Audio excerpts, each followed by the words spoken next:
En algún momento se dice que el Chagas es una patología endémica de todas las Américas, ¿no es cierto?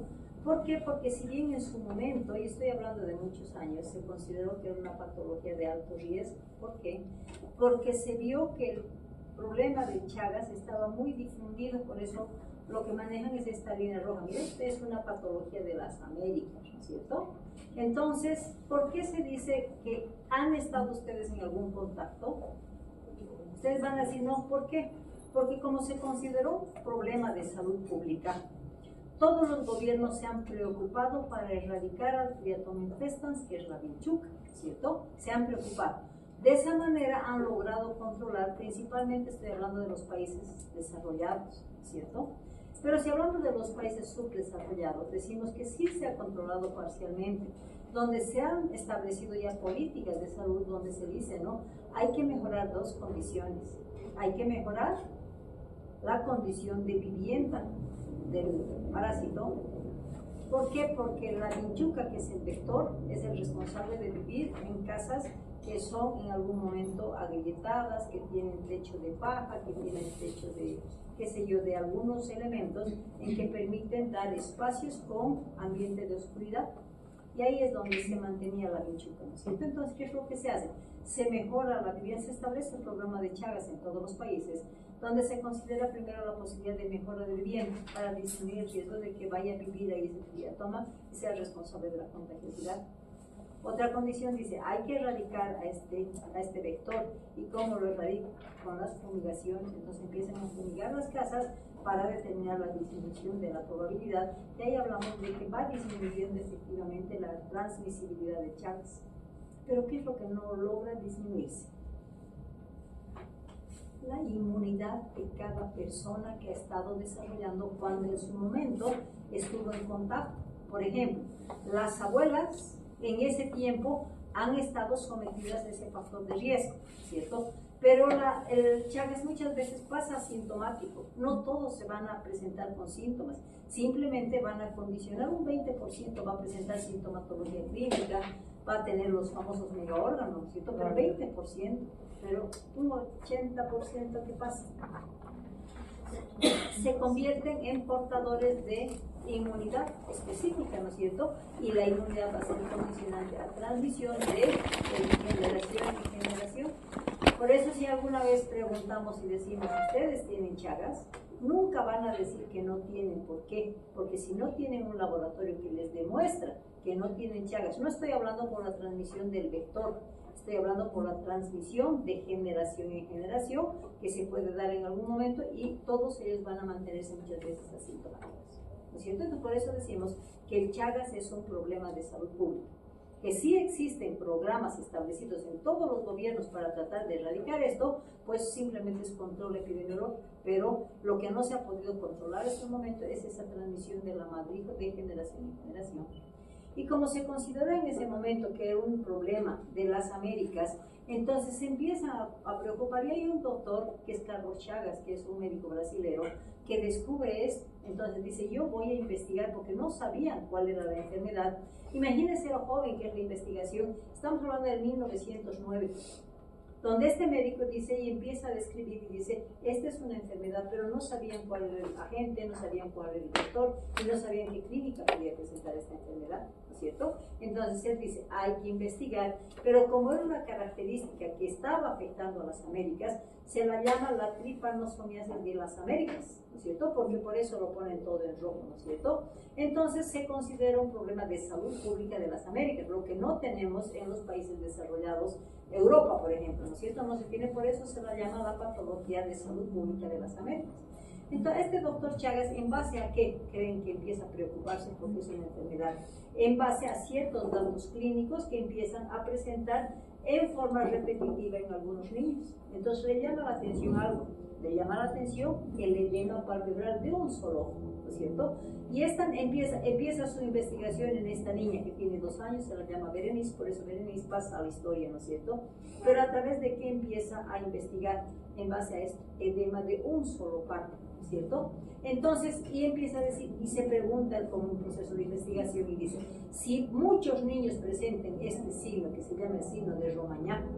Entonces empiezan a investigar y tres preguntas que hace el doctor Chávez. Primero, ¿es una enfermedad? O tal vez es un proceso alérgico, o tal vez es consecuencia, simplemente es alergia a consecuencia de una picadura de un insecto, ¿no es cierto? Entonces se pregunta si es enfermedad. Si es enfermedad, dice, ¿y cuál sería el agente causal?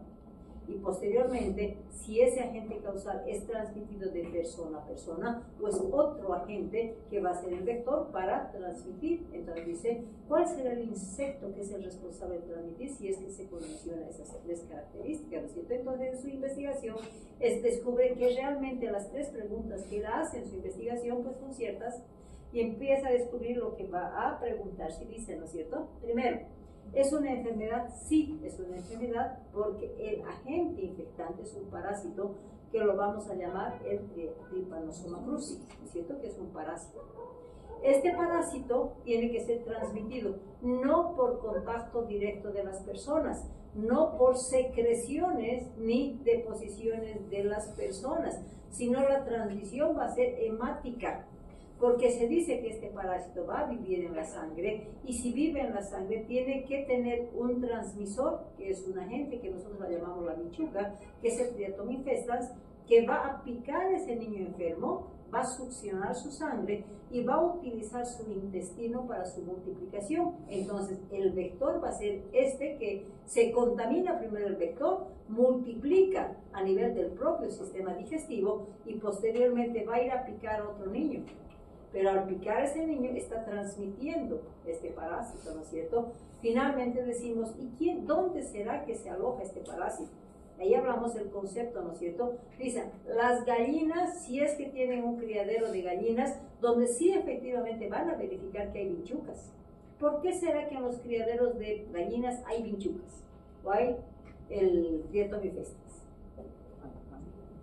Porque el triatoma es hematófago exclusivo, o sea, necesita la sangre de la gallina para sobrevivir. Pero se ha demostrado que la gallina no es portadora de la enfermedad. El ser humano es portador, pero también hablamos de todos los animales de sangre caliente que van a tener las condiciones de multiplicar el parásito y considerarse ya portadores de la enfermedad. Estamos hablando del gato, estamos hablando del lobo, estamos hablando del conejo y el propio ser humano. Entonces, todos ellos son responsables de transmitir cuando ese triatoma les va a picar.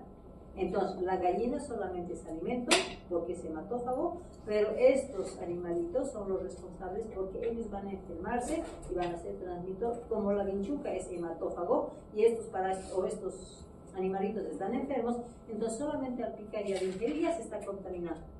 Y después, cuando vaya a picar al ser humano, va a ser la transmisión de la enfermedad. Entonces ahí hablamos de comportamiento, ¿no? ¿Cuál es el comportamiento del Trypanosoma? ¿Cuál es el comportamiento del Triatom infestans? Nos preguntamos, ¿no es cierto? Entonces decimos que el vector, que es el Triatom infestans, tiene ciertos hábitos, ¿no es cierto? Consideramos que antes lo que se tenían principalmente en el área rural eran las casas que estaban con paja, ¿no es cierto?, en el techo, con cañahuecas, o eran casas agrietadas sin limpieza interna. Entonces esos huecos oscuros era utilizado por el triatoma para vivir, porque el comportamiento de este animalito es actuar en la noche y dormir en el día. Entonces durante el día nadie los podía buscar. Entonces, cuando se daba la presencia de ese Triatom infestans o esa vinchuca, cuando ese niño dormía y cuando estábamos encontrando en las noches, porque su actividad era nocturna. Durante el día quedaban en sus huecos, ¿cierto? Entonces decimos que los hábitos nocturnos eran los responsables de andar y alimentarse, porque al niño solamente lo consideran como un alimento, no es su intención la transmisión, ¿no es cierto? Entonces, pero ¿qué es lo que se hace cuando tiene un ambiente con mucha presencia de vinchucos? Le ponen luz. Al poner luz, este vector no se acerca porque piensa que es de día, ¿no es cierto? Entonces, una forma es de que van a poner luz para que escape, pero su característica es que se van a esconder en grietas de paredes, techos, etc., ¿no es cierto? Su necesidad del Triatom infestans es alimentarse, como cualquier animal, ¿no es cierto? Y es hematófago exclusivo, o sea, tiene que picar para alimentarse. Y ahí va a depender, por esa condición, va a considerarse el riesgo. Si pica y se alimenta de sangre de un niño enfermo, va a ser el responsable de que va a ingerir este parásito para que se multiplique y después cuando pique una segunda vez a otro niño le va a transmitir, ¿cierto? Entonces hablamos de que si va a picar es indolora, pero ¿cuál es su característica principal? Es demasiado pruriginosa. Si hablamos de pruriginosa, ¿cuál es el hábito que tiene el niño cuando tiene una lesión pruriginosa? Rascado, ¿no es cierto? Y al rascarse va a romper la barrera natural de la piel y va a permitir que sea invasivo este parásito, ¿cierto? Entonces por eso hablamos de esa condición. Finalmente, cuando un niño es picado por este triatomífesis, va a depender dónde le vayan a picar. Si le pican el párpado, ahí va a desarrollar pues el signo de Romaña. Por eso el doctor Carlos Chagas vio y dijo, ¿por qué los niños frecuentemente tienen este dato clínico? Ahí empezó su investigación, porque va a ser una indolora, pero muy pruriginosa, entonces el niño va a empezar a frotarse o a rascarse, ¿no es cierto? Entonces hablamos de que después de 20 días que ese niño se ha dado la picadura, no podemos diagnosticar, mismo que le encontremos a la vinchuca ahí. Entonces, otra característica de esto es de que en algún momento si toma mucho, o sea, la vinchuca se caracteriza porque tiene una ingesta demasiado excesiva, vamos a decir, de sangre. ¿Y qué condición? A que satisface y llena tanto su sistema digestivo de sangre que después no le da condiciones de volar, porque es un vector que vuela, ¿no es cierto? Entonces, si no tiene condición de volar, ¿qué es lo que hace? Nuevamente busca lugares oscuros. Por eso cuando un niño es picado por una vinchuca y al día siguiente la mamá cuando está limpiando le encuentra la vinchuca, la va a encontrar llena de sangre. La pisa y ve la cantidad de sangre. Hay relación. Entonces lo que no se puede hacer cuando estamos hablando del hallazgo de este vector es de que no podemos matar esa vinchuca. Dentro del programa de Chagas se dice que toda vez que usted se encuentre una vinchuca donde vaya, la ponga en una cajita. Y eso va a un laboratorio. ¿Por qué? Porque al llevar al laboratorio de un sistema público, ¿qué es lo que hacen? Lo hacen defecar y ven directamente en el portaobjeto si es portadora de parásitos. Entonces ahí estamos hablando de que la vinchuca se enferma. Y que esa picadura me va a relacionar a la posibilidad de una contagiosidad de Chagas, ¿no es cierto? ¿Cuánto tiempo? 20 días después o un mes recién ustedes van a saber si les contagió o no les contagió, porque si ingresan unos cuantos, como hemos dicho, que la picadura va a condicionar al rascado, ese rascado va a condicionar a que hay una ruptura de la piel y por eso por ahí van a ingresar algunos parásitos, ¿no es cierto? Entonces vamos a necesitar unos 20 días para que se pueda contaminar. Entonces, ahí hablamos, ¿no es cierto? Que si la vinchuca pica a un animal, por ejemplo, que está enfermo, tiene 20 días de tiempo para almacenar en su sistema digestivo el parásito, para después de los 20 días picar y transmitir la enfermedad. Cuando un niño es picado, entonces el sistema hemático va a condicionar a que necesita 20 hasta 30 días para que se pueda demostrar si ese parásito ha contaminado y lo ha enfermado al niño. Por eso el marcador la vinchuca es 20 días y en el niño hasta un año. ¿Cuánto tiempo vive esa vinchuca? ¿Cuánto tiempo vive la vinchuca? Un año. Imagínense, un año de posibilidad de transmisión para el niño que esté próximo, para adulto que esté próximo, para ser humano que esté próximo. Entonces lo que se determina es que no podemos permitir ese ciclo. Entonces toda vez que ustedes encuentren, si van un día de campo, si van donde sí encuentran ese vector, tienen que guardarlo y llevarlo a un hospital. ¿Para qué? Para conducta de prevención. Entonces mismo que no les haya picado, ustedes diagnostican la zona como zona de riesgo. Entonces si demuestran que ese parásito o esa vinchuca está enferma, el sistema, el programa de Chagas tiene obligación de desinfectar todo el sector porque es portador de vinchuca enferma. Entonces para eso me sirve porque tiene 20 días de infección durante toda su vida, que es un año y va a infectar, entonces hay que cortar ese ciclo, ¿no es cierto? Y al mismo tiempo, ¿dónde se encuentra? Si estamos hablando de que multiplica y permanece en el sistema digestivo, ¿cómo elimina? A través de las heces de la vinchuca. Entonces son las heces de la vinchuca que van a ser las responsables de la contaminación. Pero no es que las heces van a ingresar directamente al sistema hemático, es el trauma del rascado, es la lesión que se va a dar como ruptura de la barrera de la piel que va a permitir el ingreso a través de esas lesiones que el niño va a hacer para el ingreso y determinación de la enfermedad. Cuando hablamos del ciclo de la enfermedad hemos dicho, no, esta vinchuca puede ser sana, pero va a picar. Al picar a una persona enferma, ¿qué está haciendo? Está ingiriendo la sangre de un enfermo. Eso lo va a trasladar a su sistema digestivo y en su sistema digestivo va a ir multiplicando. Y esa multiplicación le va a permitir durante un año entero eliminar para contaminar. Decimos que esta vinchuca cuando está succionando tiene un reflejo que inmediatamente está succionando sus reflejos de defecación, ¿no es cierto? Al defecar está eliminando los parásitos vivos, ¿no es cierto? Esta zona es pruriginosa. El niño ¿qué va a hacer al rascarse? Va a arrastrar esos parásitos que están en la piel para ingresarlo a su sistema hemático y se va a dar la enfermedad, ¿cierto? Entonces, multiplicación a nivel del parásito, transmisión a través de la picadura, rascado del niño, lo que permite el ingreso al sistema hemático y va a haber una afección en él.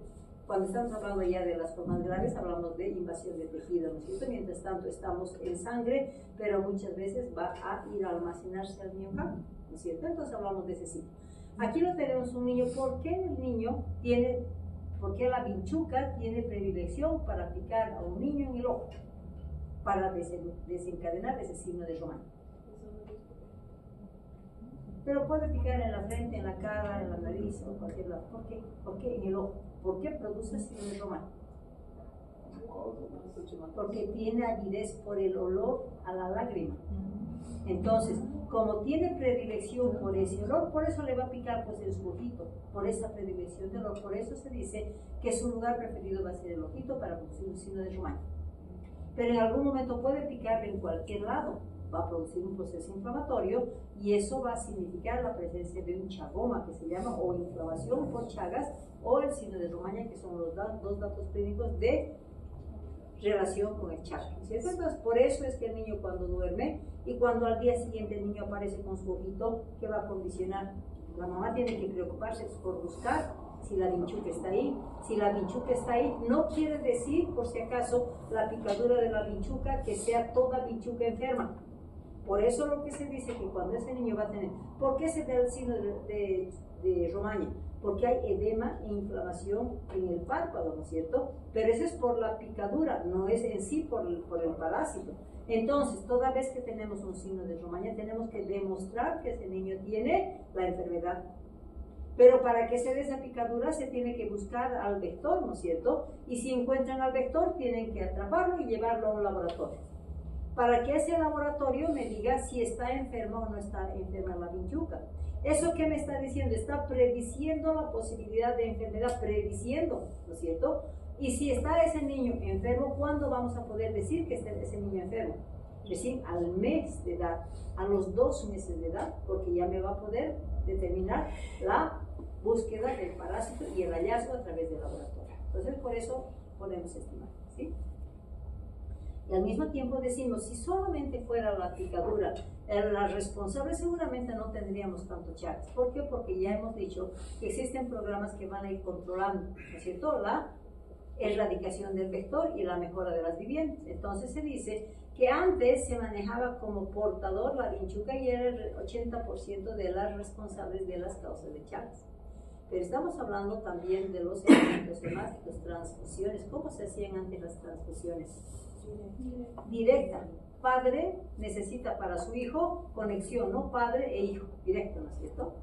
Cuando hablamos de necesidad, había muchos bancos privados y los bancos privados pagaban 500 bolivianos por cada unidad porque ellos vendían en 1000 y 1500 cada unidad, ¿no es cierto? Entonces era un negocio la sangre. Entonces ahí empiezan a determinar si dice, hay que establecer un control porque el mal de Chagas, la hepatitis y el VIH son patologías de transmisión por elementos hematológicos, ¿no es cierto? Entonces ahí se empieza a determinar una ley y se establece la ley de la sangre segura. ¿Qué significa la ley de la sangre segura? Que se establece un banco único de referencia. Se anulan esos bancos que eran privados porque ahí pagaban y quien necesitaba plata donaba una unidad y le pagaban 500 bolivianos. O sea, era un negocio, ¿no es cierto? Entonces, ¿qué es lo que se establece? Se establece la ley de la sangre segura, donde dice, ¿no? Hay que cuidar todas las patologías que están relacionadas por la transmisión por elementos hematológicos. Y hemos dicho, es la Chagas, sífilis, VIH, ¿no es cierto? Las tres patologías principales. Y la hepatitis, ¿no es cierto? Que entra con la hepatitis. Entonces, cuando hablamos de la ley de la sangre segura para donar, ustedes siempre han ido como donadores, algunos de ustedes, ¿no es cierto? ¿Qué les exige antes de la donación? Hay que hacer un tamizaje hematológico buscando estas patologías. Si la persona donadora tiene alguna de estas enfermedades, la catalogan como no donante. Pero si no tienes patologías, van a ser el donador. Entonces, en la ley de la sangre segura se establece el tamizaje de las patologías de transmisión por elementos hematológicos y si puede, lo va a donar, ¿no es cierto? Y ahí dice, si la sangre es el elemento más valioso del ser humano, ¿no es cierto? Porque antes se daba solamente sangre total, ¿no es cierto? Actualmente, ¿qué se dice? ¿Acaso la sangre la fabricamos? No existe. ¿Por qué creen que hay tanta lucha por las campañas de donación de sangre? Porque es el ser humano el único que en su momento va a condicionar la salvación de otro ser humano. Pero ahí dice, hay que optimizar la utilización de la sangre y ahí empiezan a disgregar todos los factores, empiezan a retirar los factores. Hablamos de diferenciación de elementos blancos, rojos, plaquetas, sangre total, solamente eritrocitos como paquetes hematológicos, ¿no es cierto? Como paquete globular lo llamamos. Entonces, ahí el banco de la ley de la sangre segura determina la diversificación de elementos de la sangre que se puede dar en base a las diferentes patologías y no se emiten ese tipo de elementos, ¿no es cierto? Por lo tanto, deja de ser riesgo la transmisión por las transfusiones, ¿no es cierto? Y ahí me quedo con esto, ¿no es cierto? Una madre, mismo que no haya tenido un cuadro agudo, tiene posibilidad de transmisión. Se dice que aproximadamente estamos hasta un 10%. ¿Por qué creen que en toda mamá gestante que va a tener el parto cesárea les piden la serología y dentro de la serología se hace Chagas? ¿Por qué? Porque dentro del nacimiento de una mamá que está portando el Chagas, no todas van a transmitir. Van a transmitir el 10%, pero ese 10% significa seguimiento. Y hay que diagnosticar si ese niño ha sido contagiado o no ha sido contagiado, ¿no es cierto? Entonces ahí determinamos, ¿no? Actualmente ya no hay tanta vinchuca en nuestro medio, pero la transmisión vertical está pasando de generación en generación. ¿Y cuándo hablamos de este riesgo? En el caso de ustedes, ¿ustedes creen que le piden Chagas en un centro privado? Hablo de la Clínica Los Ángeles, hablo de la Clínica San Pedro, la María de los Ángeles. ¿Creen que el ginecólogo prioriza estos laboratorios? No, porque son problemas de salud pública. Le interesan las patologías agudas de riesgo para la mamá, entonces ninguno pide Chagas. Entonces, ¿qué se está considerando con eso? Que la transmisión vertical va a ser de generación en generación. Por eso les preguntaba, ¿quién de ustedes, futuras mamás, se ha hecho el diagnóstico de Chagas? Nadie. Entonces, ¿qué me están diciendo? Que en algún momento pueden tener el riesgo de que son portadoras de Chagas sin clínica y que cuando tengan sus bebés pueden ser transmisores, ¿no es cierto? Por eso estamos hablando de la responsabilidad de todas las mujeres con Chagas, ¿no es cierto? Por este riesgo de transmisión vertical. Empieza la investigación, el doctor Chagas, y dice, ¿no? Vamos a diferenciar las diferentes etapas. Hablamos del Chagas agudo, y hablamos del Chagas crónico asintomático, y hablamos del Chagas crónico sintomático. Son las tres etapas que le va a presentar la enfermedad de Chagas. Cuando hablamos de la fase aguda, ¿qué dice? Es la transmisión del vector o la transmisión vertical por parte de la madre durante la gestación, ¿no es cierto? ¿Cuánto tiempo va a mantenerse ese parásito? Si la mamá le transmite el parásito, va a estar vivo ese parásito en el recién nacido hasta el lactantito, hasta los 4 meses, de 2 a 4 meses. Si es picadura, hemos dicho, al mes puedo diagnosticar, pero lo ideal, si me da diagnóstico negativo, tengo que citarlo a los 2 meses, porque se va a dar la multiplicación del parásito de 2 meses a 4 meses. Entonces, todo niño que en algún momento hemos encontrado los 2 datos clínicos, que es del Chagas agudo, que es el signo de Romaña, y el chagoma, aquí si se fijan, es una lesión inflamatoria, ¿cierto? Es como una pápula grande que se va a hacer con signos inflamatorios. Aquí si nos fijamos lo mismo, es una lesión eritematosa dura con lesión pruriginosa, ¿no es cierto? Porque esa es su característica. Entonces, si el niño se va a rascar, esto va a meter por las conjuntivas al parásito y va a tomar la sangre. Si se va a rascar aquí, va a producir ruptura de la barrera natural de la piel y por ahí va a ingresar y va a tomar la sangre. Entonces, los datos clínicos que nos hacen sospechar del Chagas siempre vamos al signo de Romaña o al chagoma, ¿no es cierto? Si estamos hablando de síntomas específicos, no me va a dar nada, puede haber una febrícula, puede haber en algún momento algún síntoma que no es típico, o sea, no hay nada que me dice, excepto estos dos signos clínicos que me dicen que está con Chagas. ¿Qué hacemos? Si es picadura inmediata, no me sirve. El diagnóstico para el Chagas agudo después de la picadura va a ser condicionada al tiempo, 2 meses, ¿cierto? Entonces voy a poder, si es relación con picadura, 2 meses necesito de tiempo después de la picadura para pedirle los laboratorios para el diagnóstico correspondiente, ¿cierto? Pero esos 2 datos clínicos. ¿Pero qué me garantiza? Me dice que se va a curar. Si le hago el tratamiento, si diagnostico en su forma parasitaria, me va a dar curación del 100%. Entonces es una patología tratable, ¿cierto? Luego si estamos diciendo de que ese niño va a mantener el parásito y en la etapa de la transmisión vertical vamos a considerar que el niño de la misma manera puede ser transmitido por el vector. Y si el vector ingresó desde el recién nacido, tengo que vigilar que ese parásito se mantenga hasta los 4 meses. Por eso, ¿qué me dice? Toda vez que se tenga un diagnóstico de Chagas agudo por los signos clínicos que hemos visto, el signo de Romaña, el chagoma o la transmisión vertical con una madre positiva, tengo que vigilarlo hasta los 4 meses, ¿no es cierto? Porque ese tiempo va a permanecer con el parásito en sangre. Entonces, ¿qué me está diciendo? Que voy a utilizar pues métodos para buscar al parásito y los vamos a llamar métodos parasitológicos. Si hablamos del método parasitológico que utilizamos en el sistema público, lo vamos a llamar micrométodo. ¿Qué significa el micrométodo? Le van a tomar unos 5 cc de sangre, van a centrifugar y del centrifugado van a hacer la observación directa para ver si tiene la presencia del parásito, ¿cierto? A eso lo llamamos el micrométodo. Entonces, si logramos encontrar que es un 95% de posibilidad, vamos a decir que es un niño que va a tener posibilidad de diagnóstico del 95%, o sea, la prueba del micrométodo tiene eficiencia del 95%, ¿cierto? En algún momento puedo hacer un hemocultivo, pero es un examen demasiado caro. Entonces, si hago el hemocultivo, sí me va a servir, también con una eficiencia del 95%, pero no es un estudio que se va a hacer frecuentemente, ¿no es cierto? Pero si estamos hablando del seno diagnóstico, ¿qué es el seno diagnóstico?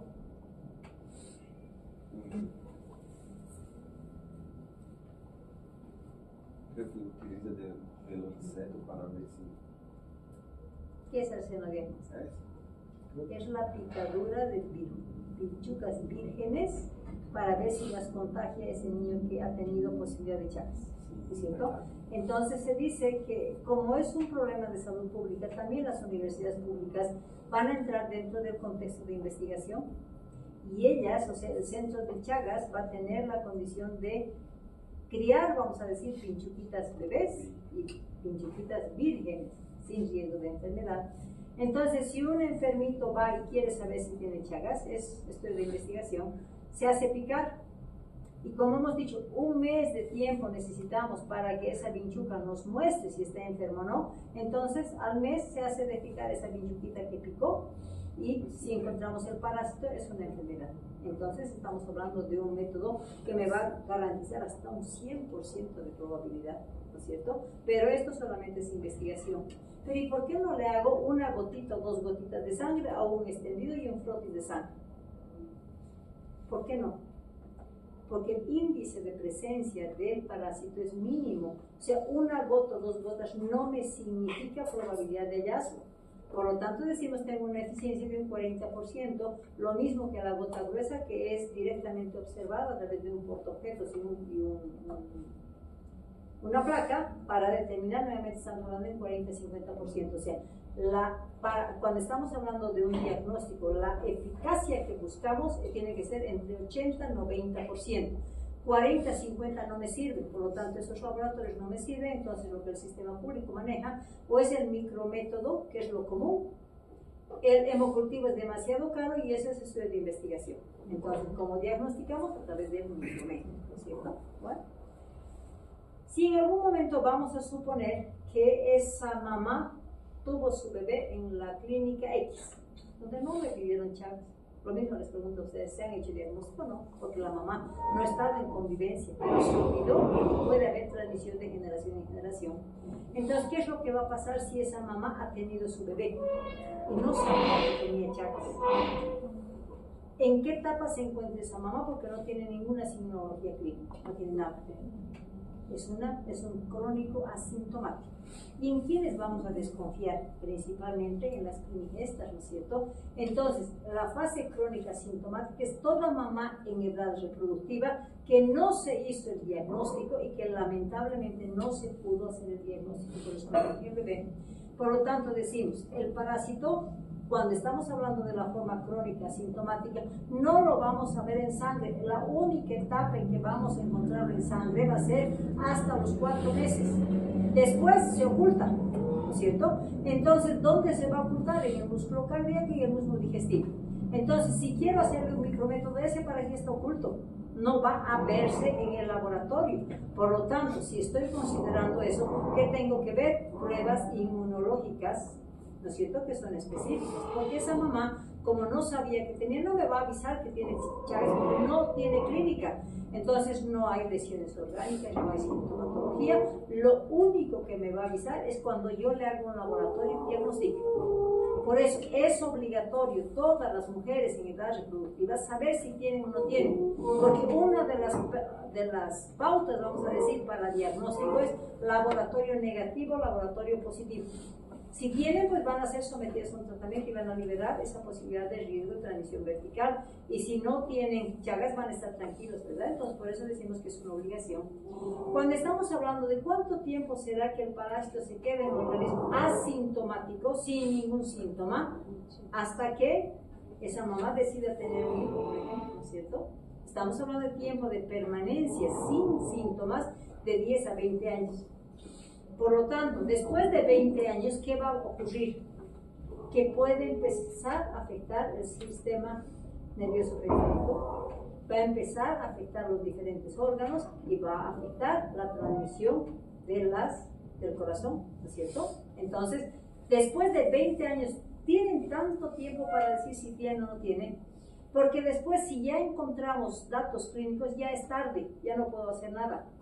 Pero lo que me queda en esos 10 a 20 años es la posibilidad, en las mujeres principalmente, la posibilidad de transmisión vertical si fueran portadoras de Chagas, ¿no es cierto? Entonces, por eso decimos que en 10 a 20 años tengo obligación de hacer el diagnóstico, porque si es que lo encuentro, voy a hacer un tratamiento antiparasitario que es logrado con una curación del 100%. Entonces, en la etapa crónica asintomática, si se diagnostica, hay un tratamiento que me garantiza la curación, ¿no es cierto? Si no me preocupé en esos 20 años, ¿qué significa? Que de hecho voy a permitir que se dé la lesión de los órganos y los famosos megaórganos, ¿no es cierto? Decimos que se puede presentar síntomas. Ya vamos a empezar con sintomatología de los megaórganos, va a haber una insuficiencia cardíaca, va a haber un megaesófago, va a haber un megacolon con los cuadros característicos de constipación frecuente, etcétera, ¿no es cierto? Entonces, me dio 20 años para ver si tengo o no tengo. Y si tuve, va a complicarse con todo lo que son megaórganos, ¿no es cierto? ¿Y qué es lo que me preocupa de Chagas? Los megaórganos en algún momento seguramente van a hacer tratamiento hasta que ese paciente, porque ya no hay reversión, ¿no es cierto? Pero ¿qué es lo que me debe preocupar de Chagas cuando ya estamos hablando del ingreso a la forma clínica, a la crónica sintomática? La afección de la conducción cardíaca. ¿Alguna vez han escuchado y ese señor estaba sentado, se ha caído y se ha muerto? ¿Han escuchado? ¿Y cuál es esa causa? Y personas jóvenes, 35, 40 años. ¿Qué pasó con esos pacientes? Y después, tenía Chagas. Es el bloqueo de rama derecha, que no se va a revertir, entonces va a condicionar una muerte súbita. Imagínense lo que significa el riesgo de un Chagas por no hacer un laboratorio, ¿no es cierto? Entonces, lo que nos preocupa es la conducción en el área cardíaca, va a producir una muerte súbita sin reversión. Cuando consideramos en el corazón, hemos dicho, ¿no? Hay alteración de la conducción, entonces uno de los datos clínicos que es importante, que ese paciente empieza con arritmias cardíacas. Al hablar de arritmias cardíacas me está avisando que hay alteración de la conducción, pero no se va a conformar con eso. Va a empezar a afectar y va a producir dilataciones cardíacas importantes que me va a llevar a una condición de insuficiencia cardíaca. Recuerden esto, paro cardíaco repetitivo no, es repentino. O sea, el paciente se cae y se muere. Estaba comiendo, se cae y se murió. Y gente joven. Entonces, ¿por qué se da esa condición? Porque no me di el tiempito de hacerme un laboratorio de Hyde, ¿cierto? Cuando tuve tiempo de hacer tratamiento. Cuando ya tengo alteraciones, arritmias cardíacas, hay alteraciones esofágicas o hay alteraciones de constipación prolongada, ya es tarde. Por más que hagan lo que quieran, ya no curan ese Chagas. Por eso se dice que el crónico sintomático, simplemente el tratamiento se realiza por la afección orgánica. Ya no condiciona una curación de Chagas, ¿cierto? Finalmente, ¿qué es lo que decimos? En la fase asintomática y sintomática, en ambos voy a tener serología. ¿Cuál es la serología que voy a encontrar si es que estoy sospechando de una mamá que tiene Chagas? ¿Qué laboratorio? El sistema público considera para diagnóstico de Chagas crónico asintomático y sintomático. La hemaglutinación, estamos hablando de la hemaglutinación que se abrevia con el HAI. El HAI me dice es positivo. Sistema público, diagnóstico de HAI es suficiente para el diagnóstico de Chagas. Sistema privado, y si yo quiero, no confío en el HAI, necesito una certificación, ahí entra el ELISA, ¿cierto? El ELISA positivo con la presencia de IgG, que no interesa porque es cuadro crónico, ¿cierto? Pero también tengo el Western blot que me va a servir también para el diagnóstico correspondiente. Pero este diagnóstico, si estamos hablando de los megaórganos, ¿me sirve? No, ya es tarde, ¿no es cierto? Porque ya hay lesión y hay factor de riesgo. Y el riesgo mayor es este, paro cardíaco repetitivo, ¿cierto? Bueno. Entonces, ¿qué hacemos? ¿Cuándo se va a hacer el tratamiento? Estamos hablando del tratamiento del Chagas congénito, cuando está transmitido por la madre. ¿Cuándo consideramos Chagas infantil? ¿Cuál es la edad que se considera Chagas infantil? Y las dos condiciones para establecer el Chagas infantil va a ser, o es una transmisión vertical que no se diagnosticó y que pasó a la edad de Chagas infantil, o fue por una picadura de insecto, ¿no es cierto? Entonces decimos que el Chagas congénito se considera por transmisión vertical, se va a diagnosticar desde recién nacido hasta los 11 meses y se va a dar alta como contagiado o no contagiado al año de edad, ¿cierto? El Chagas infantil puede ser porque ese niño no se hizo el seguimiento hasta el año de edad y pasó de grupo etario a partir del año, o que por coincidencias de la vida pues fue picado por el Triatom infestans y me dio el caso agudo, ¿no es cierto? Y cuando estamos hablando de Chagas del adulto, consideramos a partir de los 15 años, 16 años hasta la edad adulta. Entonces son los diferentes grupos etarios que consideramos en Chagas congénito, Chagas infantil y Chagas del adulto, ¿no es cierto? Entonces, cuando estamos hablando del tratamiento, ¿en quiénes me va a garantizar el tratamiento? El parásito está vivo en el Chagas congénito, entonces tratamiento con respuesta del 100% de curación. El Chagas agudo, independiente que sea la presencia después del nacimiento o después por picadura del vector, Chagas agudo, 100% de curación. Cuando estamos hablando del crónico asintomático, antes que pase a la lesión de los megaórganos, curación del 100%. Y si estamos hablando del Chagas reactivado, ¿en qué caso se va a dar el Chagas reactivado? Dependiendo del tiempo de tratamiento, ¿no es cierto? Hablamos de 1 mes, 2 meses y 3 meses. Si ese paciente ya recibió el Perdidazol durante 1 mes y después ya se siente bien y lo deja, ¿qué va a pasar? Va a dar un espacio para que el parásito nuevamente aproveche para su multiplicación o su respuesta inmunológica. Entonces, después de 1 año, 2 años, nuevamente se hace en laboratorio, ¿qué va a pasar? Nuevamente positivo. Entonces, por un mal tratamiento se puede condicionar un Chagas reactivado después de un tratamiento. Entonces, nuevamente hablamos de curación. Y ahí diferenciamos, ¿no?, las indicaciones que son absolutas o relativas. Cuando hablamos de indicaciones absolutas con la curación del 100%, Hablamos del Chagas congénito. Hablamos del Chagas agudo y del Chagas reactivado. Cuando hablamos de relativa, ¿por qué le ponemos como indicación relativa? Si hemos dicho que el crónico asintomático es con curación del 100%, ¿por qué aquí me lo ponen con curación relativa?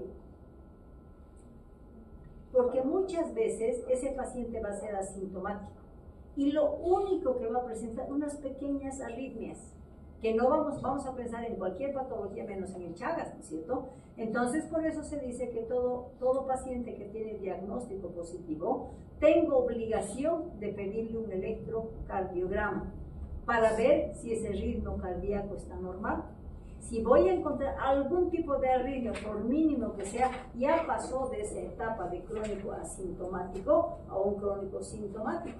Por eso, si estamos hablando de un paciente asintomático, pero con alteraciones del electrocardiograma, estoy pasando a un crónico sintomático, por eso se habla de condición relativa, ¿sí? Porque puede estar asintomático, pero hay un parámetro del laboratorio que me está diciendo, cuidado, está empezando, pues está, ¿cierto?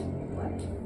Cuando estamos hablando del tratamiento, hablamos del medicamento que si bien se manejan dos medicamentos, ¿no? El Beclomidazol, que es de uso común, y el Nifurtimox. Cuando hablamos del Beclomidazol es lo que usamos en el sistema público, pero el Nifurtimox, ¿en qué caso se va a dar? En caso de que ese paciente esté presentando demasiados efectos colaterales y cambiamos de medicamento, ¿no es cierto? Entonces, cuando hablamos del de primera línea, hablamos del Beclomidazol, y estamos hablando del Chagas congénito. ¿Qué etapa en edad vamos a considerar diagnóstico de Chagas congénito? Desde el nacimiento hasta los 11 meses. Porque al año voy a tener condición de edad alta si se enfermó de o no en Chagas congénito, ¿no es cierto? Entonces hablamos del menor de un año. Ahí hablamos de dosis, ¿no? El Beclomidazol se dice que es un medicamento que es muy tóxico. Pero la toxicidad, ¿cuándo la va a mostrar? Cuando ese niño sea grande. O sea, cuanto más grande sea el niño, más tóxico, y si es adulto, es mucho más tóxico. Entonces, por eso, como vamos a diagnosticarlo desde recién nacido, siempre hacemos un testeo que se llama de medicamento. Entonces, le vamos a dar una dosis inicial de 7 miligramos kilo peso durante una semana. Se sabe que el Beclomidazol vamos a darle cada 12 horas, o sea, damos 7 miligramos dividido en cada 12 horas durante una semana. ¿Por qué se llama semana de testeo esta etapa? Porque voy a vigilar los efectos colaterales, ¿no es cierto? Si ese paciente no presenta efectos colaterales, ¿qué me está diciendo? Que está respondiendo bien al Beclomidazol. Por lo tanto, ¿qué me autoriza eso? Me autoriza a aumentar la dosis, que es la dosis normal, a 10 miligramos kilo peso. Respetamos la división en cada 12 horas y el tiempo de tratamiento que vamos a dar es 30 días en el Chagas congénito, ¿cierto? En el Chagas infantil hemos dicho, va a ser cuando ese niño se lo diagnostica a partir del año de edad. Ese año de edad puede tener una posibilidad de que fue transmisión vertical y que no se la diagnosticó, o puede ser una picadura nueva, ¿no es cierto? La edad que vamos a considerar de 1 a 15 años, ese es un niño grande, entonces ya vamos teniendo más cuidado con la dosis, y a la dosis de testeo vamos a hacer 5 miligramos por kilo de peso. Entonces aquí hablamos nuevamente una semana. ¿Por qué una semana? Porque voy a buscar los efectos colaterales. Si no tengo efectos colaterales, directamente voy a aumentar a 7.5 miligramos durante 7 semanas. Por lo tanto, el tiempo de tratamiento va a ser de 2 meses. Y cuando estamos hablando de Chagas de adulto, ya pues es más alto riesgo. Entonces, ¿qué es lo que vamos a considerar? Dar una dosis común de 5 miligramos kilo peso cada día, dividido en cada 12 horas. ¿Cuánto tiempo? 90 días. Entonces, Chagas congénito 30, Chagas infantil 60, Chagas de adulto 90, ¿no es cierto? Aunque algunos autores en el adulto manejan de 60 a 90, ¿no es cierto? Entonces, si hemos dicho que tengo que hacer obligadamente esa dosis de testeo semanal, ¿cuáles son los efectos colaterales que yo tengo que vigilar y enseñarle a la mamá para que sepa reconocer? Entonces decimos, ¿qué es lo común que un medicamento desarrolle un niño? Alergias, ¿no es cierto? Entonces, si ese paciente va a presentar un rash cutáneo cuando le vayamos a dar, entonces me está haciendo una alergia al Beclomidazol.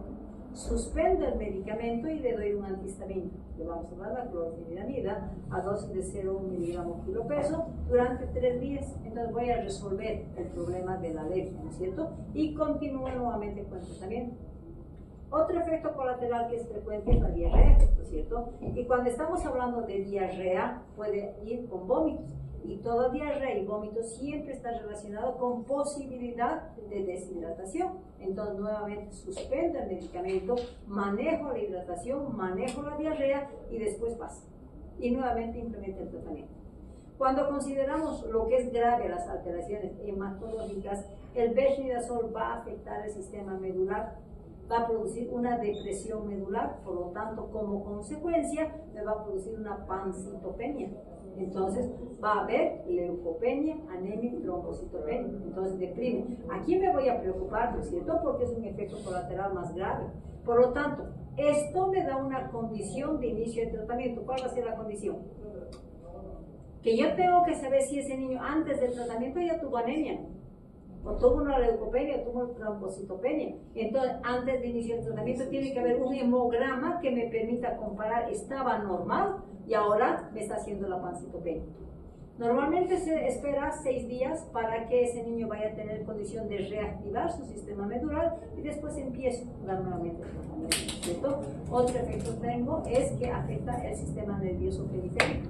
Va a tener parestesias, incluso le puede alterar la marcha, ¿sí? Entonces nuevamente suspensión del medicamento hasta 6 días y reactivar el medicamento. Algo que tenemos que saber que todos estos efectos colaterales son reversibles, ¿cierto? Y solamente al suspender el medicamento se van a pasar y no va a haber mayor problema, ¿cierto? Pero ahí me ponen condiciones, ¿no es cierto? Si es que el tratamiento fue interrumpido menos de 7 días, simplemente voy a continuar las dosis y cuando ya termine mis dosis le voy a aumentar esas dosis que no le di por los efectos colaterales. Pero tengo obligación de completar los 30 días con ese número de dosis. Pero si ese niño tuvo una depresión medular y que a los 6 días le pido un hemograma y sigue con depresión medular, ¿qué me está diciendo? Suspende medicamentos, porque eso te va a ir a una aplasia. Entonces, suspendemos el medicamento durante 1 mes, 2 meses, y después nuevamente reactivamos nuevamente el tratamiento con la misma modalidad. Depende del tiempo, ¿no es cierto? Y hemos dicho, en algún momento puedo considerar el Chagas reactivado. Una vez que he curado a ese niño, desde recién nacido que puede implementar el tratamiento hasta los 11 meses, y después del año nuevamente me da positivo, ¿qué diagnóstico le voy a dar? Chagas reactivado. Entonces, el tratamiento me garantiza curación, pero por alguna circunstancia que considera un tratamiento que la mamá no le dio o faltó algo, entonces en algún momento podemos encontrar esa condición. ¿Qué es lo que me preocupa? El Chagas congénito, ¿cierto? ¿Qué es lo que significa? Que puede ser la condición del paso del tripanosoma de la mamá al bebé, cuando durante la gestación. Momentos de transición, puede pasar la placenta, puede encontrarse en el líquido amniótico o durante el parto, contacto con la sangre, ¿no es cierto? Entonces, toda vez que una mamá es high positivo, téngalo, siempre voy a tener la probabilidad de una transmisión vertical, siempre. Entonces, ahí entramos con el Chagas congénito, ¿no es cierto? Entonces, tengo que ver, si esa mamá es positiva, ¿no es cierto? Al recién nacido tengo que hacerle seguimiento. Pero si ese niño, si una mamá es negativa y a los 11 meses le diagnosticado porque ha presentado el síndrome de Romaño-Chagoma, por una contaminación por un vector, ¿no es cierto? Entonces el Chagas congénito me da como condición madre positiva y me da obligación de seguimiento. Cuando hablamos del seguimiento me dicen, ¿no es cierto? Toda madre positiva, ¿cuánto tiempo permanece el parásito en sangre? Hasta los 4 meses, puede esperar hasta un mesecito, ¿no es cierto? Entonces, en este periodo desde nacimiento hasta los 4 meses, ¿qué debo pedir? Examen parasitológico. ¿Cuál es el examen parasitológico? El micrometro. Entonces, en el menor de 5 meses, que son 4 meses, obligación de pedir el micrometro. Le voy a pedir al recién nacido, le voy a pedir a los 2 meses. Y si en algún momento a los 2 meses la mamá no apareció, voy a llegar hasta los 4 meses. Si el micrométodo me dice es positivo, es tratamiento. Si es negativo, ¿qué me dice? Seguimiento. Y el seguimiento ya no es con la pesquisa del parásito, es buscar la serología positiva. Entonces ahí voy a pedir a los 6 meses de un HAI. El HAI me va a dar ciertas diluciones que vamos a ver después. Si es positivo me da tratamiento, y si es negativo hasta los 11 meses me dice no está infectado, la mamá no lo infectó. Y hablamos del HAI, ¿no es cierto? El HAI no quiere decir solamente que es positivo. Entonces el programa de Chagas me da una secuencia de laboratorio, y en la secuencia de laboratorio dice madre positiva. A la madre positiva le voy a pedir a ese niño, inmediatamente nace, al recién nacido un micrometro, ¿cierto? Puedo tener tiempo hasta el mes de pedirle porque voy a pesquisar el parásito, no lo he encontrado. Entonces, ¿qué va a condicionar? Si hay unos cuantos parásitos en la sangre de ese niño, van a multiplicar. Entonces, a los 2 meses va a incrementar la multiplicación del parásito, que va a ser más fácil de encontrarlo como un micrometro, ¿sí? Si en algún momento los 2 micrométodos me dio negativo porque el parásito era poco número, entonces ese parásito que no lo he encontrado va a desarrollar respuesta inmunológica obligadamente. Entonces ahí a los 6 meses le voy a pedir el HAI. Si el HAI me da negativo, le voy a pedir a los 9 meses nuevamente HAI. Si el HAI a los 9 meses me da negativo, voy a pedir al año. El HAI para el año, ¿para qué le sirve? Para dar al paciente alta como no infectado al año, ¿cierto? Pero si estamos hablando de HAI, ¿cuál es el valor que yo voy a considerar como positivo para diagnóstico? El HAI me va a dar 1 para 16, no es Chagas, es transmisión. 1 para 32 es transmisión materna. 1 para 64 es probabilidad. Le voy a dar 2 meses para que en 2 meses yo pida el laboratorio. Por lo tanto, la dilución del HAI, que es 1 para 128, es diagnóstico de Chagas. 16, 32, 64 no es Chagas, ¿sí? Entonces, esta cifra de 1 para 128 me dice, hagan el tratamiento, que hemos hablado del tratamiento de Chagas. Para eso, el sistema público, así como el niño tiene un carnet de seguimiento del carnet de salud infantil, cuando tenemos madres que son positivas se le da un cartón, ¿no es cierto?, que es el cartón de seguimiento del Chagas congénito. ¿Y esto qué me permite? Primero, poner los datos de filiación del niño, con fecha de nacimiento, todo ello. Me dice, la mamá cómo se llama y cómo le diagnosticaron a la mamá. Lo común es que sea un HAI, ¿no es cierto? Entonces, esto me está diciendo ya el seguimiento. Y el seguimiento va a significar, hemos dicho, al mes, a los 2 meses, 6 meses, 9 meses y año.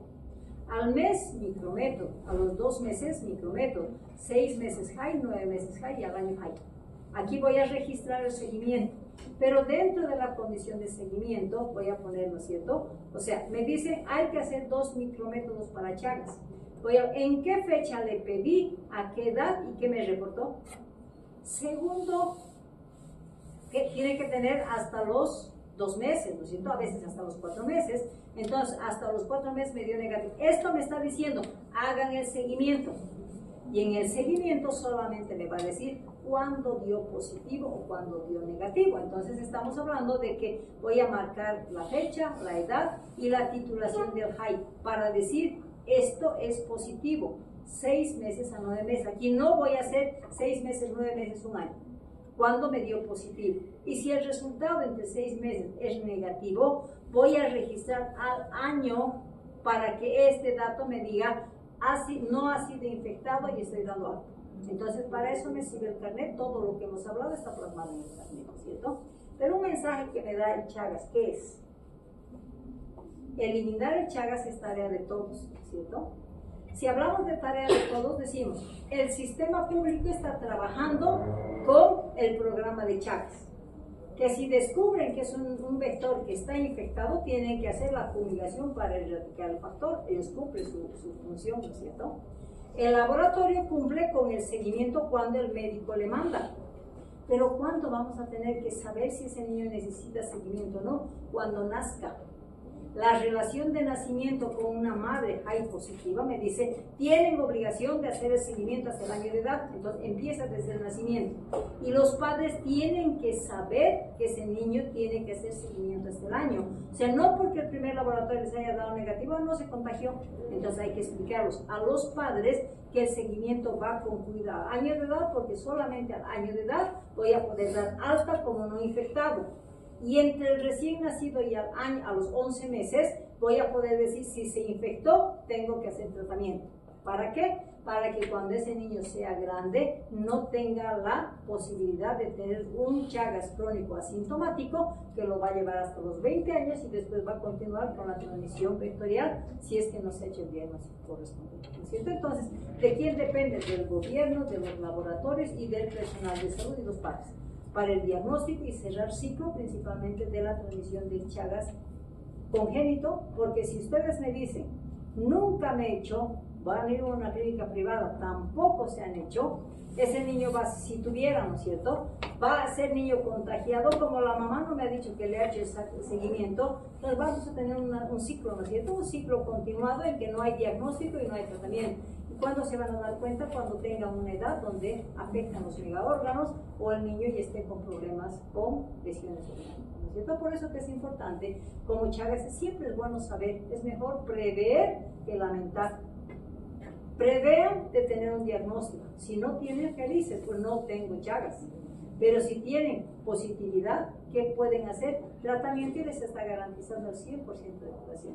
Por eso que el programa de Chagas es importante para prever las posibilidades de riesgo y evitar, digamos, ciertos sustos como una muerte súbita, ¿no es cierto?, en una persona mayor. ¿Sí? ¿Alguna pregunta de Chagas? Tengo una duda. Dime. Empieza el tratamiento, por ejemplo, con los 30 días, porque es congénito, y ahí hace ese seguimiento hasta un año, ¿no? Si, por ejemplo, me sale hasta un año positivo, yo inicio el tratamiento con Chagas infantil. Vuelves con Chagas infantil. Otro esquema de 60 años. Por la edad. Por eso los Chagas están en base al diagnóstico a la edad. Congénito es antes del año. Si ese niño, por eso te digo, a veces como el tratamiento la mamá le tiene que hacer, a veces la mamá falla, ¿no es cierto? Entonces puede curar parcialmente. Y después de un año, como ya dejó de tener medicamento, el parásito sigue multiplicando de nuevo, ¿no es cierto? Y ahí va a entrar el Chagas reactivado. Después del año, ya pasó un año, nuevamente positivo. Entonces es un reactivado, porque tienes un diagnóstico antes congénito y que después te da un reactivado, obviamente descartando la posibilidad de picadura de bicho. Y entras al Chagas infantil, a los 2 meses de tratamiento con las dosis correspondientes. ¿Y seguimiento hasta cuándo? El seguimiento es al año, nada más. O sea, después de un tratamiento tienes que ser al año. Si te da negativo, pues entonces lo declaras como paciente no infectado o como curado. ¿Sí? ¿Alguna otra pregunta que tengas? ¿Ninguna? Entonces, es importante hacerse, ¿verdad? Sí, el laboratorio para después decir, bueno, no tengo Chagas y soy feliz. Listo, chicos, estamos terminando. Gracias. Nos faltaría más un tema, ¿no? VIH, ¿no? infantil.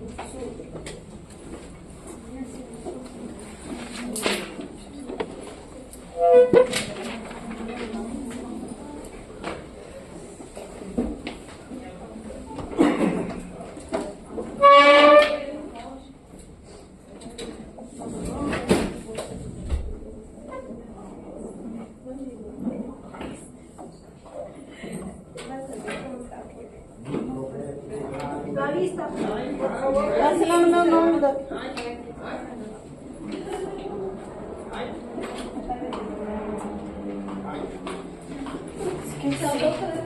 lista de asistencia es la cola.